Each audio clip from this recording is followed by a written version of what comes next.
بسم اللہ الرحمن الرحیم والذین یرمون ازواجہم ولم یکن لہم شہداء الا انفسہم فشہادۃ احدہم اربع شہادات باللہ۔ اور وہ لوگ یرمون ازواجہم جو الزام لگائیں اپنی بیویوں پر، ولم یکن لہم شہداء اور ان کے پاس گواہ بھی نہ ہو،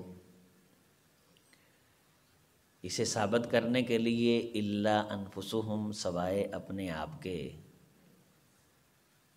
فشہادۃ احدہم اربع شہادات، پس ان دونوں میں سے ہر ایک کی گواہی یہ ہے کہ اربع شہادات باللہ، کہ وہ 4 قسمیں اللہ کے نام کی۔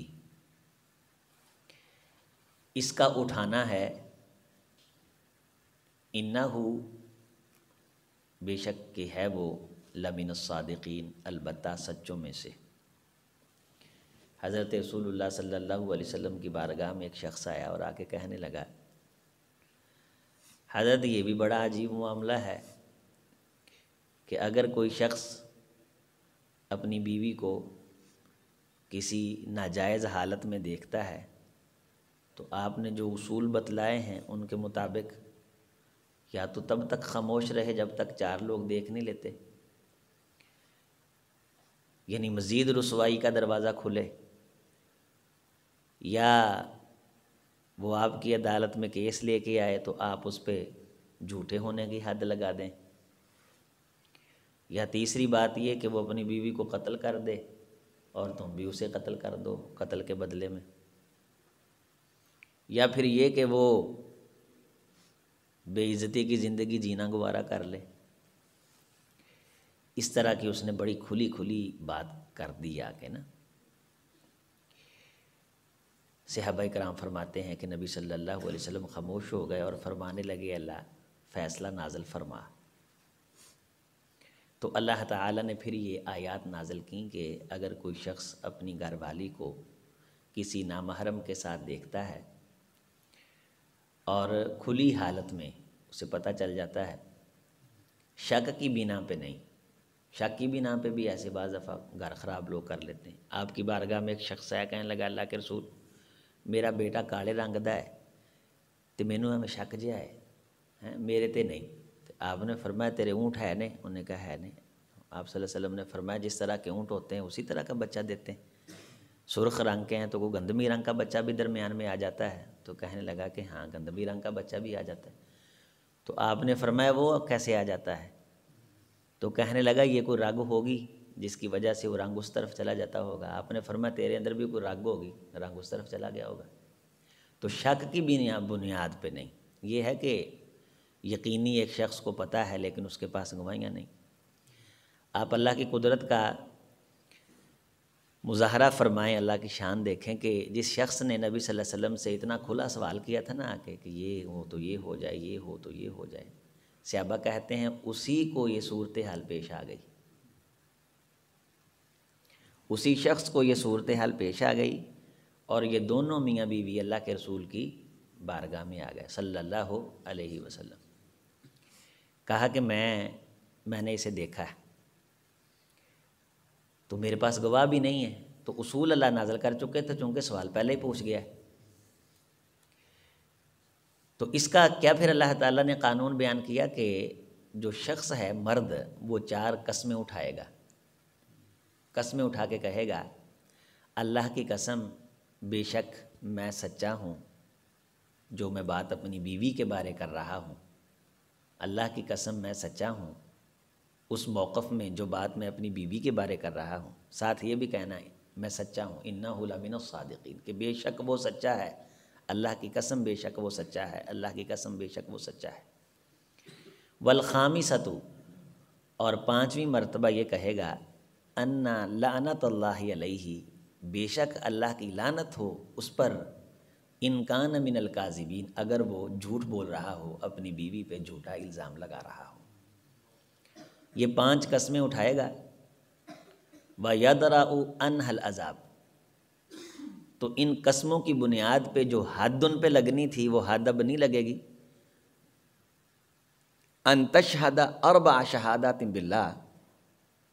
کہ وہ عورت بھی پھر 4 قسمیں اٹھائے گی۔ وہ کیسے قسمیں اٹھائے گی؟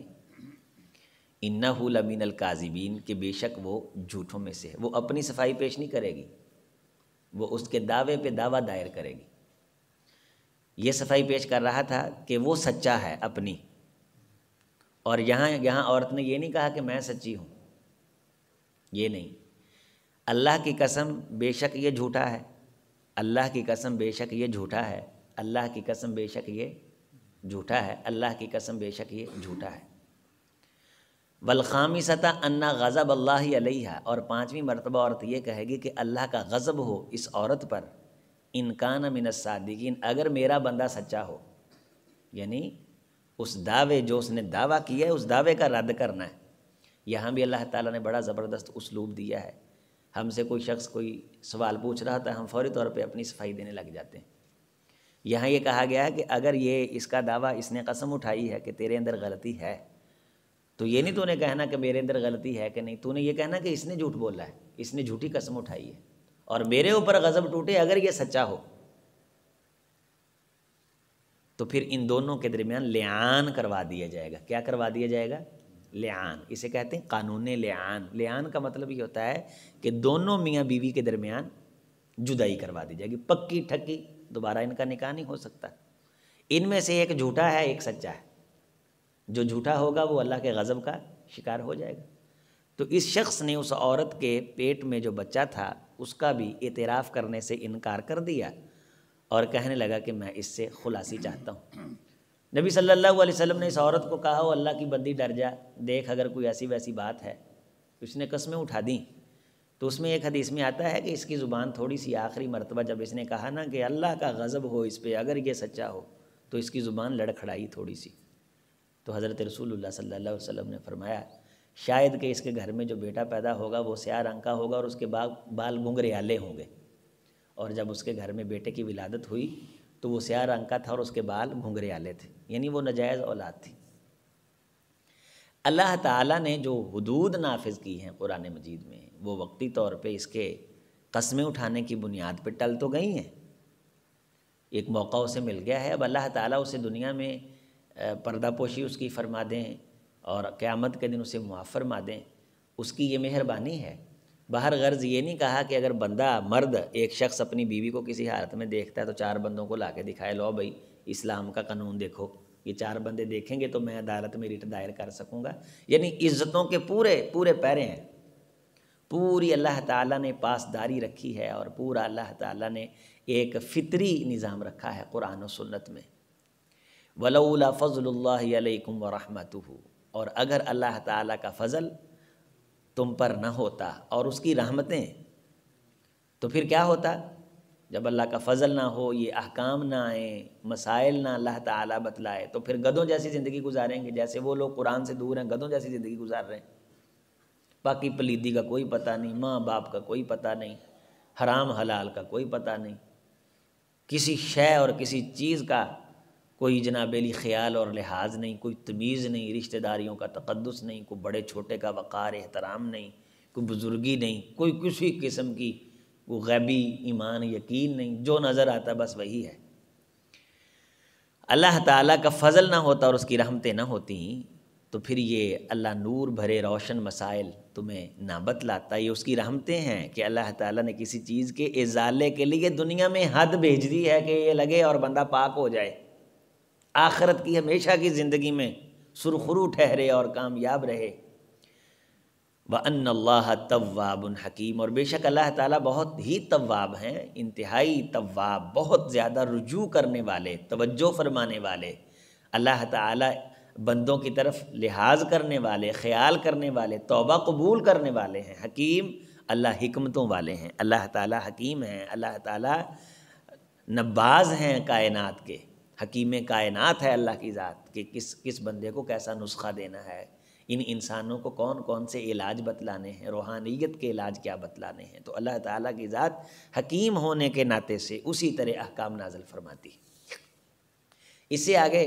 عفیفہ کائنات ام المومنین سیدہ عائشہ رضی اللہ تعالی عنہا، ان کی شان کے اندر قرآن مجید اور ان کی براعت کے اندر قرآن مجید کی یہ جو سورہ نور کی 16 آیات ہیں ان کی شروعات ہو جاتی ہیں۔ شروع میں یہ حقیقت بتلا دی، احکام بتلا دیے، اور پھر آگے وحی جو آئی ہے وہ ساری حضرت عائشہ رضی اللہ تعالی عنہا کے بارے ہے کہ جب وہ ایک غزوے میں پیچھے رہ گئیں تو منافقین نے مدینہ کے اندر حرف گیری اور حرف تراشی شروع کر دی۔ تو یہ اس طرح کی الزام تراشیاں اتنے بڑے بڑے بندوں پہ بھی ہو جاتی ہیں، اتنے بڑے بڑے بندوں، اور یہ سن لینا چاہیے کہ عمومی طور پہ غصے میں آ کے، غیظ میں آ کے آپ نے کسی شخص کو کسی عورت کے ساتھ جاتے دیکھا ہے تو نعوذ باللہ آپ اس کو اگلا رنگ دے دیں، آپ حتمی لفظ کہہ دیں، یہ تو کسی کا کچھ نہیں وہ بگاڑتا شخص جو ایسی بات کہتا ہے، سوائے اس کے کہ وہ اپنے اعمال اکارت کرتا ہے۔ اور شروع میں اللہ تعالیٰ نے یہ فرمایا ہے سورۃ انزلناہا وفرضناہا، یہ ایسی صورت ہے جسے ہم نے نازل کیا اور اسے فرض بھی کیا ہے۔ یہ کوئی کہانی سن کے سبحان اللہ کہنے کے لیے نہیں، اسے فرض کیا ہے، اسے ماننا ہے، اس پہ عمل کرنا ہے۔ ایسے ہی انسان کو میں نے جیسے پچھلے درس میں کہا تھا، گھریلو زندگی گزارتے ہوئے ہمیشہ ہر کسی کی بہن بیٹی کو عزت کی نگاہ سے دیکھنا چاہیے، ہمیشہ عزت کی نگاہ سے دیکھنا چاہیے، ہمیشہ عزت کی نگاہ سے دیکھنا چاہیے۔ اور اگر کہیں اس نے سچ مچ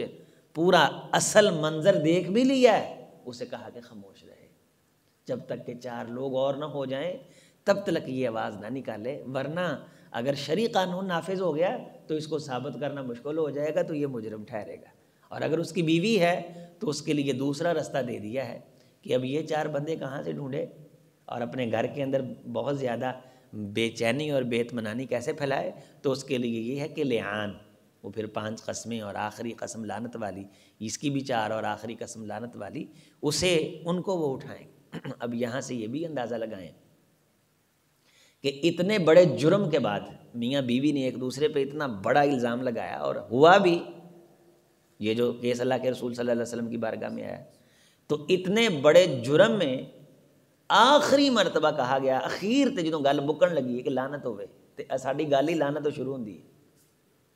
کتنے بڑے جرم کو ڈسکس کیا جا رہا ہے، خامد نے اپنی بیوی کو برائی کا ارتکاب کرتے دیکھا ہے، عدالت مصطفیٰ ہے، ہمیشہ کے لیے جدائی ہو رہی، بچہ پیٹ میں ہے، کہتا میرا نہیں، اللہ کے نام کی قسمیں مہذب طریقے سے، تے گل پہنچی کھڑی اخیر تے، اخیر ہو گئی، اخیر تے جدوں گل پہنچی ہے تے صرف اینا لفظ کہنا ہے غضب اللہ علیہ، اللہ دا غضب ہوئے، ان کان من الصادقین، اگر اے سچا ہے تے شروع کی ہے ان لعنت اللہ علیہ، اللہ دی لعنت ہوئے اس مرد تے، ان کان من الکاذبین، اگر یہ جھوٹ بول رہا۔ تو لعنت کا لفظ یہاں استعمال ہوا ہے، تو ہم چھوٹی سی بات پہ کہتے ہیں اوتے لعنت ہوئے، فلاں تے لعنت ہوئے، فلانا ملعون ہے، فلانا ملعون ہے، نہیں، یہ قرآن مجید کے جو استدلالات ہیں، اللہ کا طرز تکلم جو ہے، اس طرز تکلم سے سوال ابھرتا ہے کہ انسان کو اس طرح کا کلام انسان کو کرنا چاہیے۔ قرآن مجید میں جو صبح تلاوت کی نا، اس میں ایک آیت ہے، آگے جا کے آتی سورہ مائدہ میں، وَإِذَا نَادَيْتُمْ إِلَى الصَّلَاةِ اتَّخَذُوهَا هُزُوًا وَلَعِبًا، کہ جب نماز، یوں دی بڑے بڑے بڑے چٹیاں داڑیاں بڑیاں پگاں لمے ٹوپ بڑے پکے عقلوں کے بندے، وہ ان کو جب نماز کے لیے بلایا جاتا ہے تو کھیل کود کرتے ہیں۔ وَإِذَا نَادَيْتُمْ إِلَى الصَّلَاةِ اتَّخَذُوهَا هُزُوًا وَلَعِبًا، وہ نماز کو مذاق کرتے ہیں اور کھیل کود آگے کرتے ہیں، مذاق نماز کو کر رہے ہیں اور کھیل کود کر رہے ہیں۔ اللہ نے انہیں اتنا بڑا جرم کرنے پہ کیا کہا ہے؟ ذَلِكَ بِأَنَّهُمْ قَوْمٌ لَا يَعْقِلُونَ، یہ ان کو عقل نہیں ہے، ان کو عقل نہیں۔ بات پوری ہو گئی۔ اب جس سطح کے جملے ہم نے اپنے خاندان میں رکھے ہوئے ہیں بندوں کو برا کہنے کے لیے، بچے نو غلطی تو غلط کہن واسطے جو کچھ ساڈے کو آ، وہ غلطی تو اس پائے دی نہیں ہوندی جس پائے دے سی لفظ بول دینے۔ کتنے بڑے بڑے اللہ تعالیٰ نے مجرمین کے جرم وہ ڈسکس کیے، اور انداز کلام دیکھیں، یہ کائنات کا شائستہ کلام ہے، کلاموں کا امام کلام ہے، اس کلام کے مطابق اپنی زبان کو ڈھالنا، یہ بھی ایک درس ہے اس کی چھپی ہوئی آیات میں، اس کی ظاہر آیات میں، اس کی چھپی ہوئی حقیقتوں میں، اس کی روشن حقیقتوں میں، اور اس کے مطابق پھر کلام کرنا۔ تو یہ اللہ تعالیٰ نے حد کا مسئلہ پورا واضح طور پہ بیان کر دیا، اور یہ لعان کا مسئلہ ہے، لیکن شک کی بنیاد پہ یہ بھی سن لیں، رسول اللہ صلی اللہ علیہ وسلم نے فرمایا جو شک کی بنیاد پہ اپنے گھر کو خراب کرنے کی کوشش کرے، اللہ تعالیٰ اس کی زندگی سے برکتوں کو سمیٹ لیتے ہیں۔ یہ صحیح حدیث ہے۔ ایسے ہی شک کی بنیاد پہ ادھر نہیں ویکھنا، او نہیں کرنا، جو نہیں کرنا، پورا خردجال بن جانا گھر دے وچ، اور ایسا سسٹم زبردست قسم دا کہ پورے گھر نوں بیچارے نوں جینا مشکل ہوئے، فائل آ دے، نہیں، یہ بھی منع ہے۔ نبی صلی اللہ علیہ وسلم نے فرمایا جس مرد کو اپنی بیوی پہ شک ہو اور وہ شک کرتا رہے، ناجائز کرے شک ہی بلا وجہ ہی، تو اللہ تعالیٰ اس گھر سے پھر خیر کو اٹھا لیتے ہیں، برکت کو اللہ تعالیٰ اٹھا لیتے ہیں۔ یہ یقین کے رشتے ہیں اور یقین کی بنیاد پہ قائم رہتے ہیں۔ اللہ تعالیٰ ہر کسی مسلمان کی عزت سلامت رکھے، عصمت سلامت رکھے۔ بہن بیٹیوں کی اللہ تعالیٰ عزتوں کی چادر، چار دیواری کے تقدس کی اللہ تعالیٰ پاسداری کرنے کی توفیق نصیب فرمائے۔ اقول قولی ھذا استغفر اللہ لی ولکم ولسائر المسلمین۔